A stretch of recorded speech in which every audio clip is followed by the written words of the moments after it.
আসসালামু আলাইকুম and welcome to Farhan's Eduverse channel.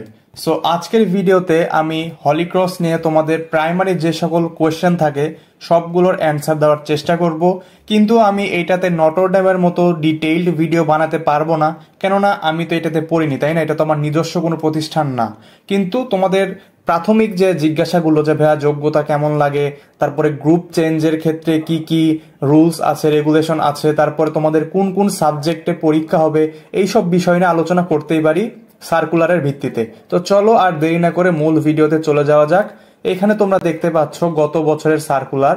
এখানে প্রথমে দেওয়া রয়েছে আমাদের ভর্তির আবেদন যোগ্যতা। তো এখানে দেখো বিজ্ঞান বিভাগে কি দেওয়া রয়েছে, এসএসসি পরীক্ষায় তোমার জিপিএ 5 থাকতে হবে এবং এসএসসিতে অবশ্যই হায়ার ম্যাথ এবং বায়োলজি থাকতে হবে। অনেকের দেখা যায় কৃষি থাকে, কৃষি থাকলে কিন্তু বিজ্ঞান বিভাগে সেটা হবে না। এখন দেখো মানবিক বিভাগের ক্ষেত্রে এসএসসি পরীক্ষায় জিপিএ 3 হতে 5, অর্থাৎ তোমার মিনিমাম হতে হবে জিপিএ 3। ব্যবসায় শিক্ষার ক্ষেত্রে তোমার জিপিএ 4 থেকে 5, অর্থাৎ তোমার মিনিমাম জিপিএ 4 হতে হবে। এখন দেখো বিভাগ পরিবর্তনের ক্ষেত্রে কি করবা।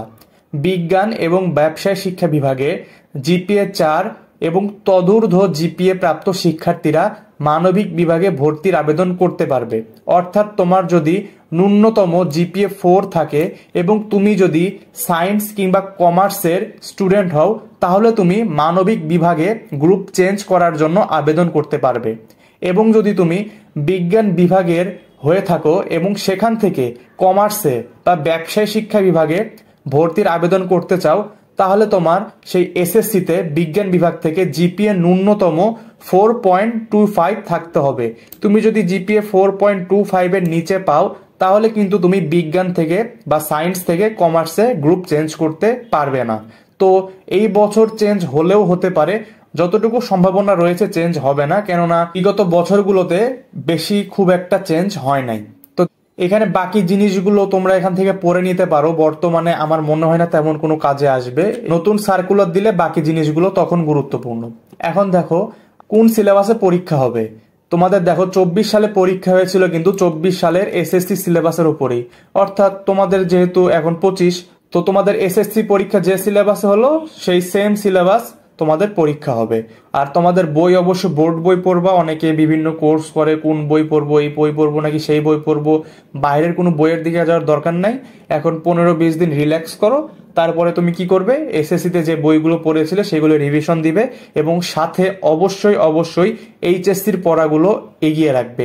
কেননা চান্স কিন্তু সবাই পাবে না, কিন্তু যারা চান্স পাবে না তাদের তো এই 2-3 মাস নষ্ট হলো। কিন্তু তুমি যদি এই এসএসসির পাশাপাশি এইচএসসির নতুন পড়াগুলোও এগিয়ে রাখো, তাহলে কিন্তু তোমার অতটা লস হবে না, তুমি এইচএসসির পড়ার দিক দিয়ে আগায় থাকবা। তো এখন দেখো বিষয়গুলো দেখি। সায়েন্স থেকে তোমাদের বাংলা, ইংরেজি, ফিজিক্স, কেমিস্ট্রি, হায়ার ম্যাথ এবং জীববিজ্ঞান পরীক্ষা হয়েছিল গত বছর। মানবিক বিভাগ থেকে বাংলা, ইংরেজি, সাধারণ গণিত, ভূগোল, পৌরনীতি, অর্থনীতি, ইতিহাস ও সাধারণ জ্ঞান এই সাবজেক্টগুলো পরীক্ষা হয়েছিল। ব্যবসায় শিক্ষা বিভাগে বাংলা, ইংরেজি, সাধারণ গণিত, হিসাব বিজ্ঞান, ফিন্যান্স ও ব্যাংকিং, ব্যবসায়ী উদ্যোগ, সাধারণ জ্ঞান।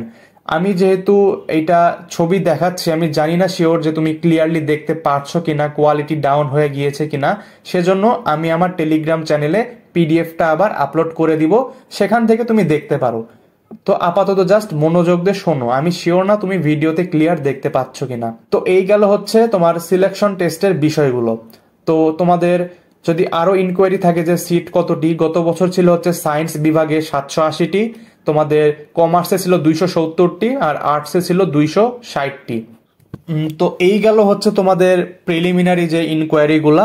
তো এছাড়াও তোমাদের যদি কোশ্চেন থেকে থাকে যে ভাইয়া বেতন কত, আমি 2 বছর আগে একটা তথ্যতে দেখলাম যে তখন ছিল মাসিক বেতন 2000। আমি এখন ডিটেলস বলতে পারছি না। তোমরা বিভিন্ন গ্রুপে, তোমাদের যদি এতটাই জানার আগ্রহ থাকে, বিভিন্ন গ্রুপে সার্চ দিবে ফেসবুকে হলিক্রসের, ওখান থেকে তোমাদের কোনো সিনিয়র আপুকে জিজ্ঞাসা করে নিবে। আর অনেকের প্রশ্ন থাকে যে ক্যালকুলেটর অ্যালাউ করে কি না। না, হলিক্রসে ক্যালকুলেটর অ্যালাউ করে না, কোনোদিনও করে নাই, এই বছরও করবে না।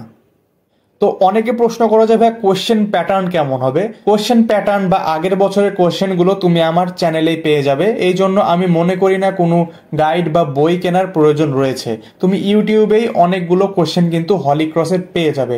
অনেকেই দেখবে যে ভর্তি পরীক্ষা দিয়ে আসার পরই সবগুলো প্রশ্নই অনেকে বলে দেয়। ফেসবুকে এমনও রয়েছে যে ভর্তি পরীক্ষাতে বের হওয়ার পরপরই যতগুলো প্রশ্ন ছিল সবগুলোই প্রায় বলে দিতে পারে।